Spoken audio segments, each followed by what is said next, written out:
Tiffany, here we are again, like week 3 already. Actually, isn't that weird? Time That's flies. crazy. Yeah, yeah. I mean, we are having so much fun here, but one of the things that keeps on coming up in the comments and in our conversations with people is around how to know when your relationship, your marriage is over versus when you need to turn it up a notch to save it. What's the difference there in thinking? Um, and I think this is a really big conversation. We talked in a previous week about um, about like for example, a relationship where just from the outside looking in, you wonder why they're together, and then you find out they're together because they've found that spark, that undying spark in the relationship. Um, but in some relationships, people are still together because they don't know how to not be together, or they're too scared of not being together. That the um, oftentimes financial consequences of not being together is too much, or there's a sense that even though it's not great, better the sort of devil you know than the devil you don't. So, what's your thoughts on that, just initially? I think that you're 100% correct. And I think that a lot of people, a lot of the clients that I work with, most of them do know that the relationship is expired. And the reason that they know this is because they don't even have a desire to work on it. They don't want to talk about it. They don't want to go to therapy anymore. Therapy is like torture for them to have to go sit through another conversation of what their partner wants and what they've done wrong because they just don't even care anymore. And once you become indifferent and it doesn't matter to you what they say, and they don't even fight anymore. That's the thing. They don't fight. They've just they don't make love anymore. That usually is something that a lot of people don't talk about because there's an illusion that they show up in their regular worlds as if they are a loving couple. But anybody that's looking through the lens that you and I are, we can see that there's not that chemistry. There's not that cocktail that both parties are sipping on that they love. And so the problem that I see isn't so much in deciding whether it's time to call it or not. It's making the choice of which direction you want to go. Are you staying or are you leaving? Because most of the time you know what you do want, and it's mitigating those fears. It's mitigating all of those thoughts in your head that tell you danger ahead, danger ahead, danger ahead. I'm going to hit the glass and I'm going to bleed. I'm going to hit the glass. I'm going to bleed. What will people think? Religion plays a large part in this decision. And that's hard because it's so ingrained in somebody's modus operandi and the way that they make choices with everything that they do, that if divorce goes against their religious teachings and or beliefs, they will often stay in a situation that is not ideal for them. And I remember a therapist saying to me once personally, they said, Tiff, if the marriage isn't working for him, I can guarantee you it's not working for you. And that has stuck with me. And I've used that many times with clients. I'm like, hey, listen, if it's not working for you anymore, it's for sure not working for the other person. There's no way it's working for the other person. You keep convincing yourself you're so guilty, you don't want to leave, you have shame, you have all of these very heavy emotions about it. But what are you really depriving your partner of by staying? Yeah, but there's relationships where one person's willing to, I mean, I'll use the language tough it out, whereas the other person has just come to the end of the rope. I mean, you're absolutely correct. When the fighting stops, then there's real issues. As long as there's a fight in you to be heard or to be Yeah, seen or to be taken understood. seriously. Yeah, understood. But you know what? It's not always so obvious. I mean, there's people that are still making love. There are people that are still going out to dinner together. There are people that are viewed by their friends as an intact relationship that are far from it. So how That's do right. you? There's still people out there eating seed oils, and there's still people out there eating processed foods, and they still think it's working for them because they're not dead yet. It's not working for them. Yeah. It's not the Well, highest I'm not and saying it's best. working for them, but when it's kind of like, well, he does this, he does that. I should be more grateful, or I should just stop. Uh, I should stop wanting more, or we do still make love, or, you know, uh, he still calls me, to see how my day's going, or she, leaves nice notes. I mean, there's, habitual aspects of a relationship that can you know exist, and it's still not be working for one or both, but most likely both people. Yeah, and I think it all depends on what the experiences you want in life because there are a lot of people, not my clients, that are more interested in comfort than they are in the chemistry of an amazing cocktail that will just keep you in that really juicy, exciting space all the time. They would rather have comfort. And I had one client that eventually said to me, Tiff, I'm no longer looking for the 4th of July fireworks show. I don't want that anymore. I don't want all of the the excitement that comes with that. I'm too old for that. I just want someone that will sit in the rocking chair with me. And maybe their previous relationships were a little wild and crazy. So it doesn't really matter which direction you want to go. There's not a right or a wrong. It's just identifying it for yourself. And so if you're in a marriage that feels very predictable and very safe and you kind of want something different, that's when I've noticed that affairs happen because you're not willing to punctuate the marriage because of all of those reasons that we just brought up. And so you wind up twisting yourself into a version of yourself that you don't even honor. You can come up with every reason why you're doing it. You can even become honorable for having the affair because now you're not leaving your wife or your Or partner. husband. Or yeah, right. Yeah, or husband. Yeah, so what would you tell someone that knows that it's not working, and um, has buried themselves in their work and their outside of the home relationships to sort of numb those feelings of the relationship has sort of failed?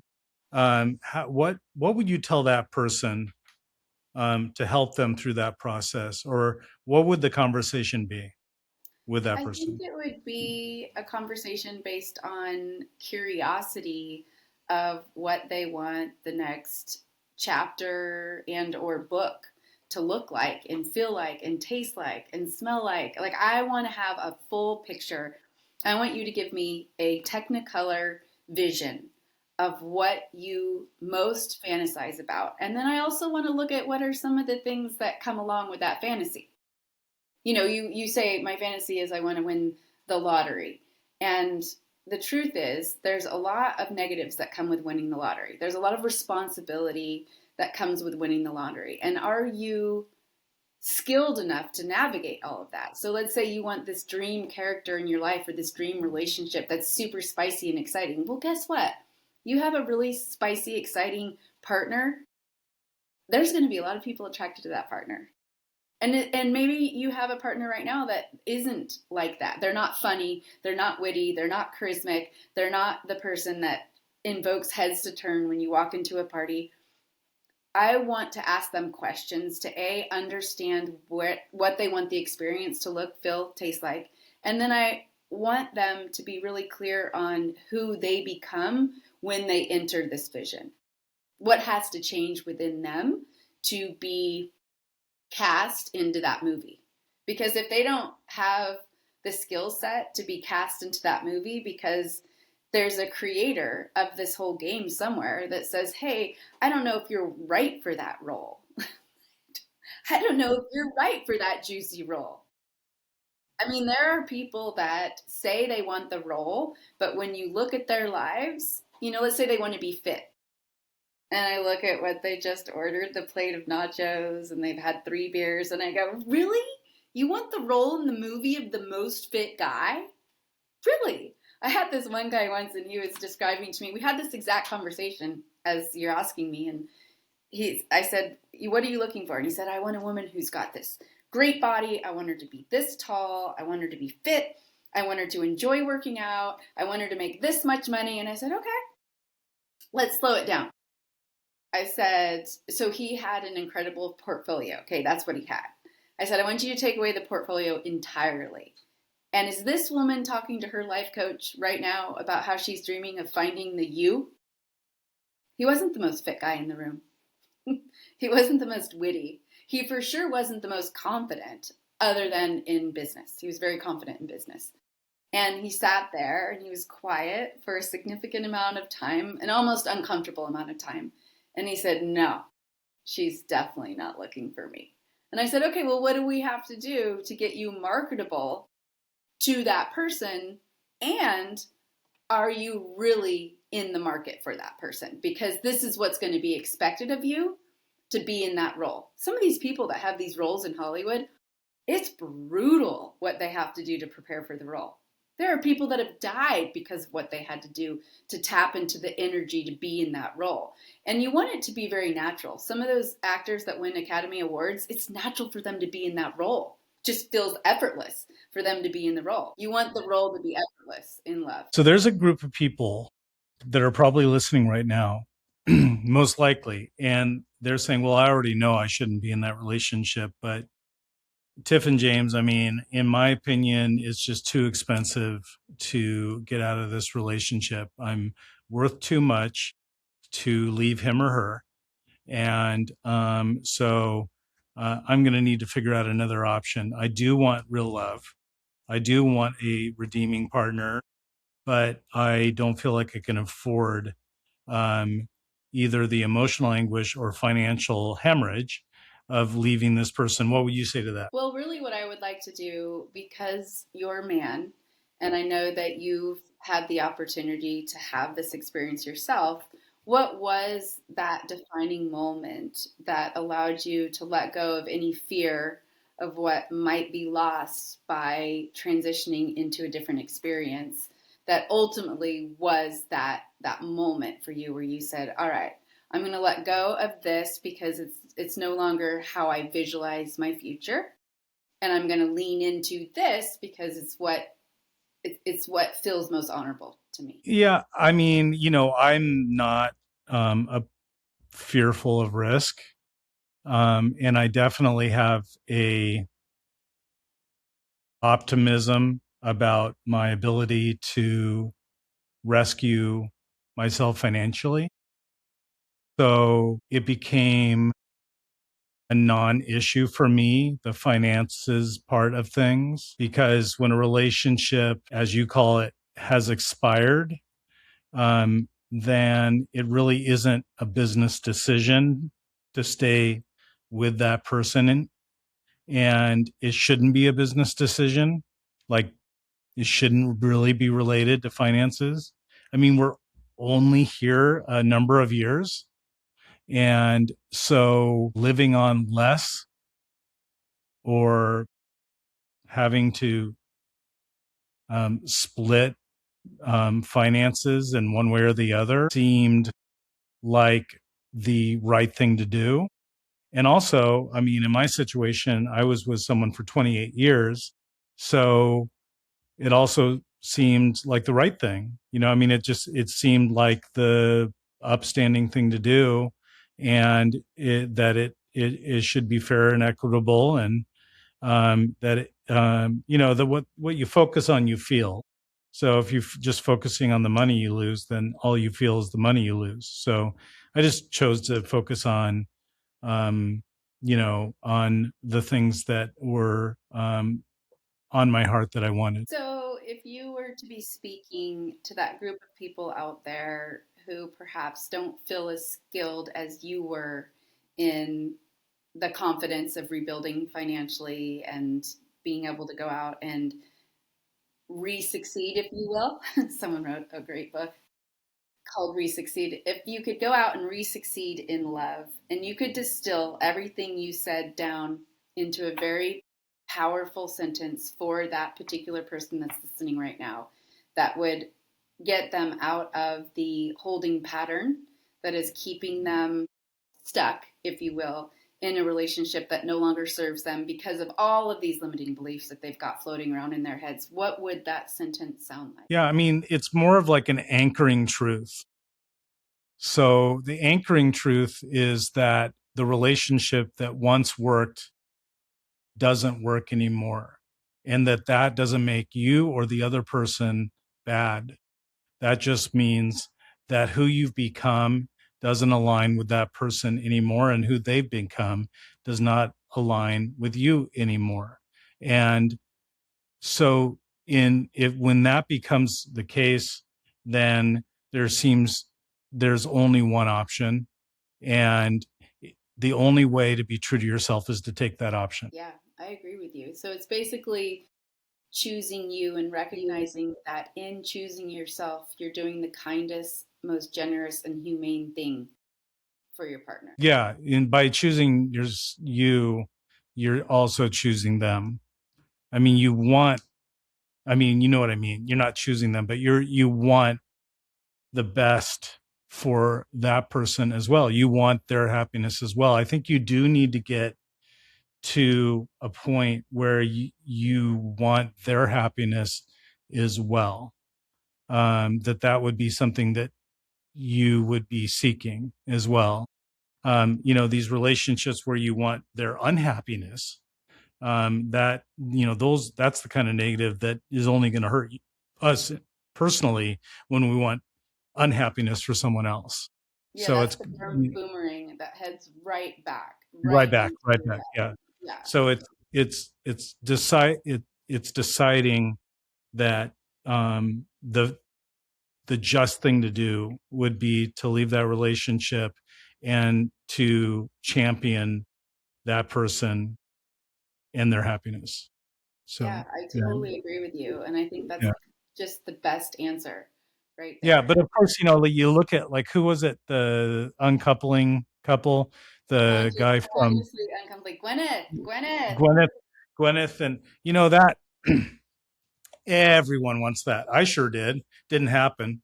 But everyone wants that outcome. I mean, Chris goes over for dinner. I mean, uh, uh, I had a friend back in Seattle that when he saw his ex-wife, he'd literally give her a kiss on the lips and say hello to her in front of his new wife. I mean, it was just very, like, like, championing the other person, in their new life.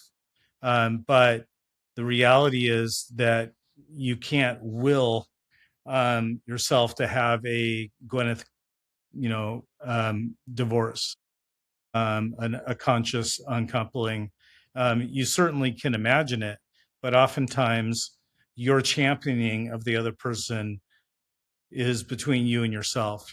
You're not really going to have the opportunity to say, "So how are you doing?" and have this, like, wonderful conversation that probably isn't going to happen. One of the things that really helped me in my divorce was recognizing that all the things I fell in love with within this person were still present within this person. It wasn't like they had changed and been unrecognizable to the person I fell in love with, but I had changed so much that I was no longer in alignment with that person. And it's so easy to put fault or blame on the other person. And I don't care what side of the equation you are. You could be the recipient of a divorce or you could be the one asking for the divorce. It's just taking accountability for your role and where you're headed, and then releasing all blame or shame, including any that you might feel yourself, because those emotions are an anchor to the past. And if you're anchoring yourself to the past, then you're not able to move into the future in an honorable way that would allow you to kiss it. And your ex can be part of your future in a beautiful way, especially if you have children. They're always going to be a part of it. And you can't change their perspective or their countenance when it comes to that. And that's sometimes frustrating, when you're in that space where you're like, I would love to just be civil or amicable or just enjoy you at a family barbecue or a graduation or a wedding. And you can't change what someone else's, you know, I get a lot of clients that are that person, that's the recipient. They have a lot of anger that they're holding on to.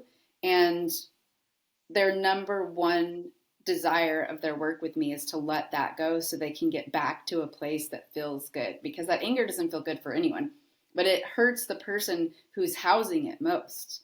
And not only housing it, they're recycling it over, they're finding reasons to stay angry. And I think that that's a shame, because it sets up its own level of safety glass for you. Being angry is a secondary emotion to being hurt and to feeling unwanted and uncherished and left and all of those things. And I like to transmute that into something that works for you, works for your children, works for your family, and will actually attract the experience you want to have. And I can tell you right now that anger or shame or blame is going to attract experiences that you don't want anything to do with. And you don't realize that you're the producer and the actor in that particular film, and you're not the character that you want to be. Trust me. It might feel good and strong to be the villain and to be really angry and to point the fingers, but we never love that person in the movie. That's not the person we fall in love with. And so if you want life to kneel down and have its way with you in a beautiful way, then you have to learn how to become the recipient of that. And it's more of a childlike energy. It's a fresh, I wonder what's going to happen today energy. It's a every kiss is a first kiss energy. You know, what's that movie, 50 First Dates? With it was so cute, right? You just wake up and you explore life every day, and that's a skill. That's a skill to wake up every day and say, I wonder what magical thing is going to happen today. I mean, have you ever had that experience where you're driving and you're in traffic, or you happen to be at a stoplight and you look over at someone and you have a moment? It's a moment. Windows are up, and you have this moment and it feels good, and you might even circle back to it a couple times in the day and you say, oh, that was a kind of a nice moment. And you know that they're doing the same. They're circling back to it and they say, I had this moment because it was like a meeting of the mind and the heart, and it had nothing to do with your body or physicality or any of that. It had to do with presence. And when you are indulging in the wrong emotions, that's going to affect the present and how you present yourself to the world, which in essence will affect what you attract effortlessly into the world. So make a choice. What do you want to attract into your experience right now? What is it that you want to attract? That's the question. Yeah. So I want the last few minutes, I want you to describe an example of someone that made a decision that the marriage was no longer going to work for them, and describe how, do you have an example of how that process ultimately at the end of the day um, went well? Yes. So in the beginning, the process is usually justifying the reasons for leaving. There's a large amount of time that that person has to spend on that. I mean, I don't think everyone has to do that, but that was the process in this particular experience, is they needed a certain amount of time or hours to justify why they had to leave, why it was important to leave. And then there was a certain amount of time that was spent in looking at how it was going to be best for the children. For example, my kids don't even know what love looks like. They don't see it. They see something that's performative. They see something that appears functional on the outside but doesn't really work on the inside. And so I want my kids to know what love feels like from the experience of being around it. We've all been around people who are in love, and you feel it across a room. You feel it. You just say, oh my gosh, we've all watched particular actors on screen that later on wind up getting together, and you're like, I felt it. Like, I know it was there. And so that's part of the process. And then ultimately, it's recognizing that you're going to make the decision. You've chosen to make the decision, and you are going to walk the steps that I present to you. And I say that I present to you because a lot of times it's uncomfortable. It's like having a personal trainer that says, this is how we're going to roll. And these are the thought processes that we're going to work through, that it's going to be the most healthy way for you to move to that next step. And they don't resist it. And they don't like dig their heels in and say, but I can't do that. They experience the feelings of entertaining. When I say entertaining, I mean it in the best way, any experience that their partner has based on their experience. So when you choose to walk away, that's going to invoke an equal and opposite experience in your partner and in your family and in those around you. And you have to be willing to entertain all of those experiences. So this particular client was open to whatever came his way, and he just accepted it. And we used to tease that it was like improv. Yes, and yes, and so people would come and they would have the experience. And in this particular client, he was a man, and his wife would come and she would say, "But you did this, and you haven't been the perfect husband." And he would say, "There's got to be more. You're right." Yeah, I'm sure you have more things that you're upset about, because I can't even begin to think about all the things I've done wrong in this marriage. And she felt really listened to and validated, and it kind of unleashed this need for her to be right and for him to be the villain. And I think that's what's scary, is to become the villain in something that was once so beautiful. To become the villain in your partner's movie, right? You've been the hero, let's say, for 20 years, 30 years, and now you're going to become the villain. And so teaching this particular client that just because someone else casts you as a villain in their movie, that's their work to do, not yours. You don't have to transmute any of that. You just have to continue to be the hero in your own story and to feel everything that comes up. And ultimately, this particular client, it took, I would say, about a year after the divorce, a year after the divorce. It was brutal for a while. I'm going to be honest with you. It was brutal. Yeah. And she was really angry, and it became a financial bloodbath with the attorneys. And a year after the divorce, she came around and they became really good friends. And that's the future for them now. And I always say, you have to allow time, the time for the energy to catch up in the other person, because you may have been thinking about this for 5 years. This person is just now receiving this new reality. Mm-hmm. And the way you respond to this person's new reality is going to have a direct impact on the outcome. Mm-hmm. So, a change in you is going to invoke a change in the other person. So, if you provide love and acceptance and understanding for whatever it is that they're going through as you make this transition, I mean, there's a lot of transitions that people make in life. It could even be a career transition where the family's up in arms saying, "But we sent you to school for this many years to study this, and you've just decided you're not going to do that." You have to be loyal to yourself first and foremost, and then be understanding of all of those that supported you for all of those years. And now it appears to them that you're walking away. So in this particular situation, there was a decision that was made. There was supporting facts that allowed this person to see how it was going to be better for himself and his children, and ultimately his wife. And he took those steps, and he was able to be there emotionally through all of the hard, I'm going to use the word nasty, conversations that happened for that full year. And then there was a transition that happened. And I'm so happy to say I got to be a part of it, and I got to have a front row seat to it. And, I didn't do any of the work. Both of them did the work. And I love seeing that at the end of it, whether it's a reconciliation or whether it's the opportunity to have a brand new experience, because she also has found a new partner and is incredibly happy. And she often will give him the credit for this new love that she has in her life. And he never would have thought that day would have ever come where Yeah. this very angry woman was going to give him credit for the love that she's experienced now that trumps their love.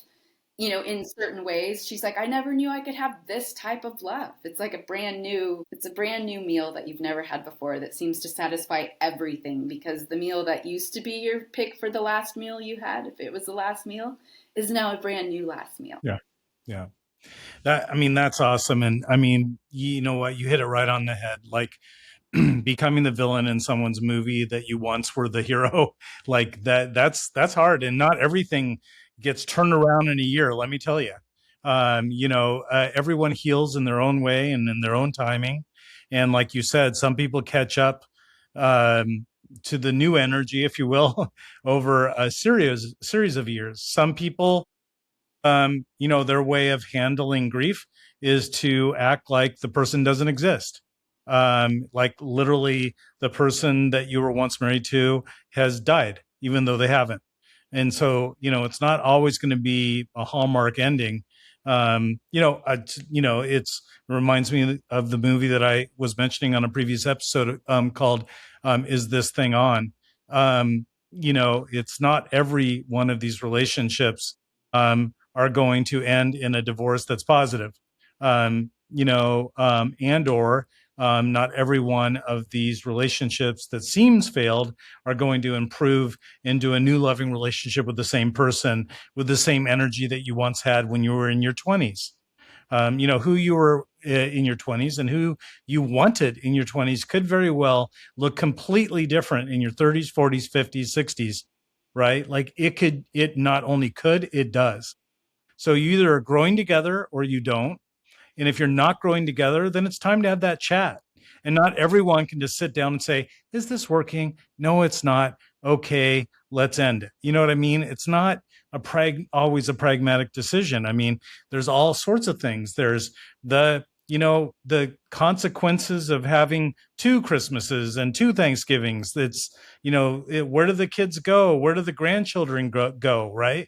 Like that matters, right? Like the grandchildren no longer get to go to one location. They have to go to several locations, and the religious aspect of I never wanted to get divorced or I said a vow, right? Like, you know, that kind of thing. So I really, really like how you've described this, which is, you kind of have to be yes and through this process. Yes, I'm sure there's a lot more than you've even shared. You're probably going light with me. I'm sure I did a whole lot of things or didn't do a whole lot of things that I should have done in this relationship. I mean, that's a powerful statement. They always say, if you can just admit you're wrong, like in business, if you messed up and you say, that was my bad, I messed up on that, you have so much more credibility in that relationship, in that business relationship, when you own your mess up. Now, even if you own a mess up that ultimately gets you fired, you still have more credibility. Yeah. Sometimes it is, sometimes, we can't keep you because that would set a precedent.